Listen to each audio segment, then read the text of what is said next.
ще се изпотроши, това ще падне целото. Ивак, ако искаш, мога да отваря потника да те амбицира в средата на дървото. Ай, пак, верно, скачи. Като магарата с моркова. Да се амбицира. Избрал си възможно най-такова място да се чешеш. Ай, ги тънки голи между дървета. И се пара и се чече. Супер място да се чешеш. И сега си изпикая отгоре. Опа, нещо го познадал. А, това е жаба отдолу. Гледай каква яка жаба копа, бе. Къде? Чуваш ли? Там долу. Аз не я виждам.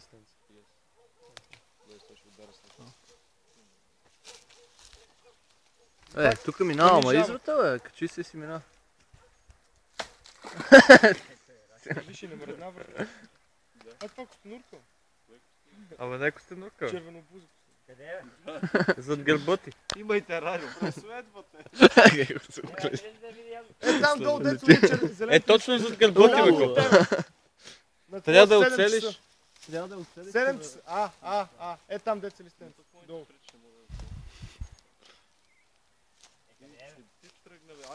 Не е ли жаба онова там? Жаба, бе? Тя не мръда. Виж ли на место?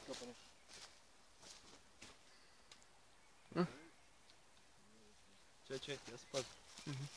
Аби, Вак, къде е най-лошото цигари? Дева. Бебе, Вак, какво ги слушаш ти? Ай, слизай си фона, ай слизай фона. Абе, защото и без това има змиярник след малко, дече минеш през него. Сега ще видиш като стъпиш. Половината земя се раздвижи. Гледай си в кракатите. То змия хубаво, ама ако е некой авигатор тука... Израз. Ево, изрод!